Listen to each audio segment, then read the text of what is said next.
Hello, we're looking at problem 9.4 in the free-form activity.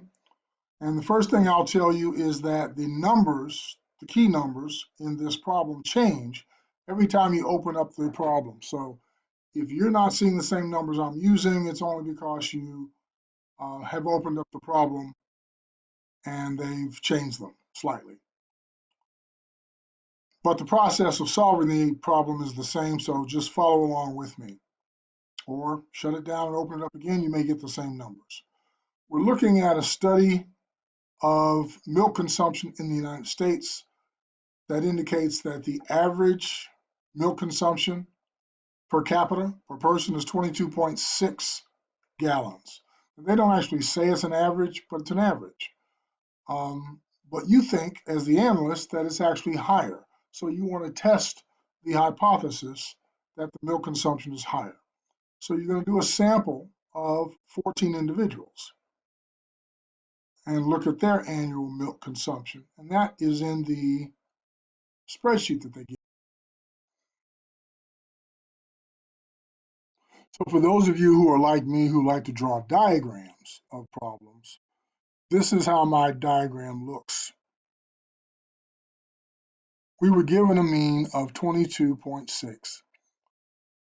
As I said, the claim that you want to make most often should go in the alternative hypothesis.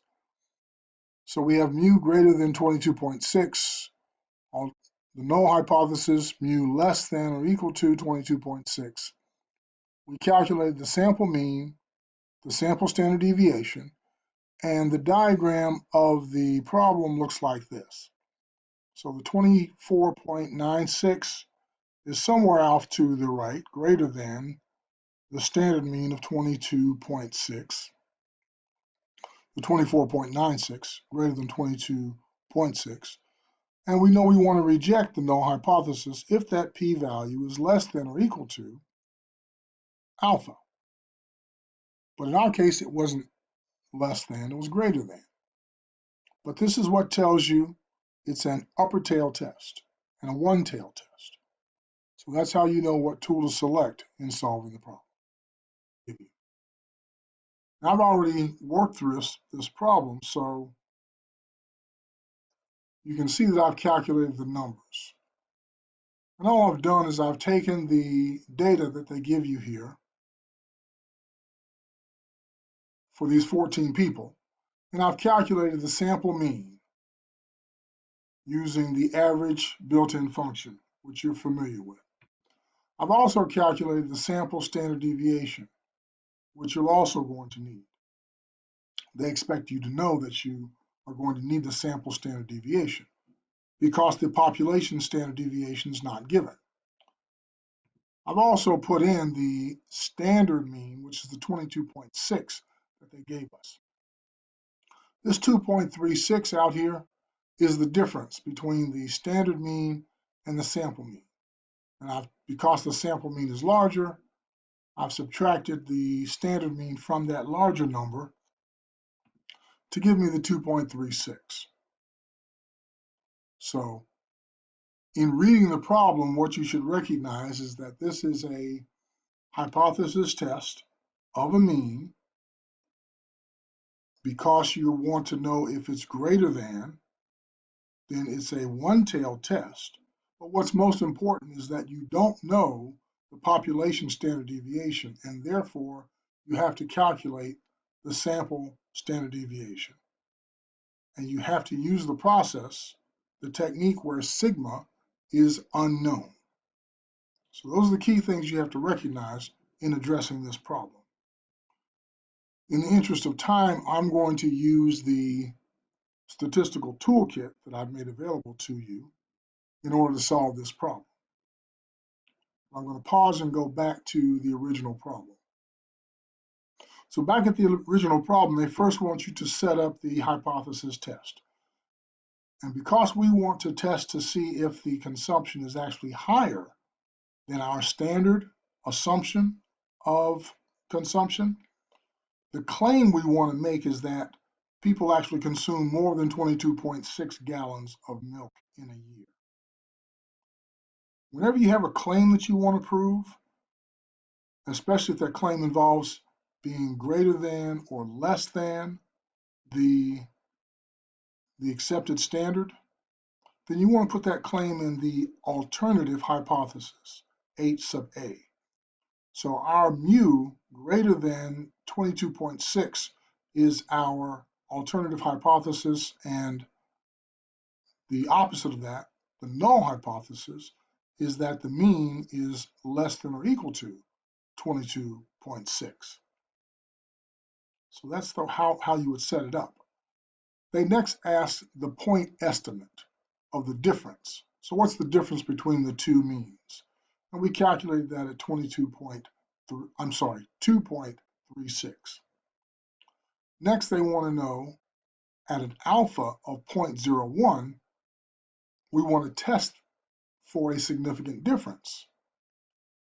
Okay, so they wanted us to calculate the value of the test statistic, the p-value, and based on that, whether or not we can reject the null hypothesis and what conclusion we can make.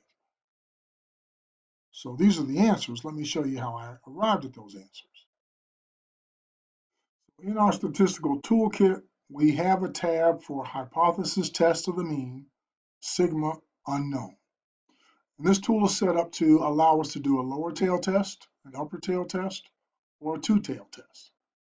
Because we're checking to see or testing to see if the mean is greater than, we're doing an upper tail test. I'll show you the diagram after this.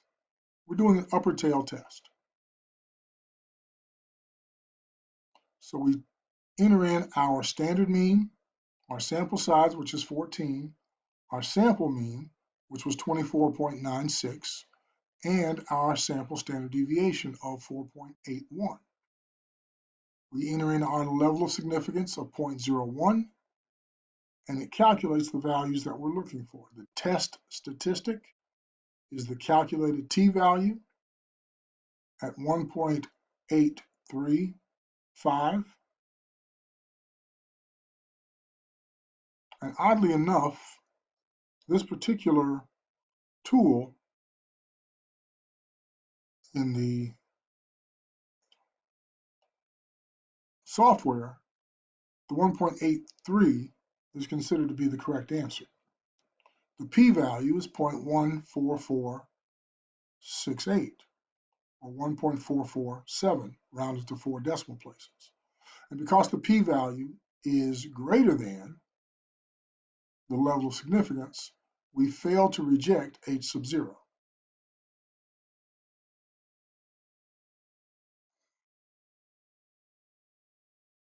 So for those of you who are like me, who like to draw diagrams of problems, this is how my diagram looks. We were given a mean of 22.6.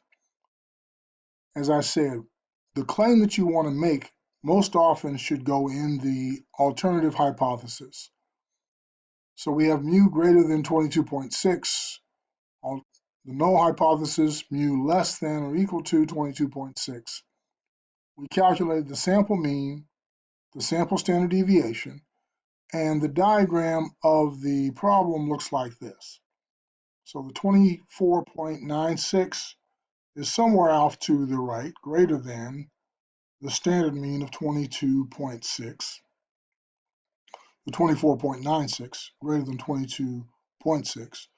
And we know we want to reject the null hypothesis if that p-value is less than or equal to alpha. But in our case, it wasn't less than, it was greater than. But this is what tells you it's an upper tail test and a one tail test. So that's how you know what tool to select in solving the problem.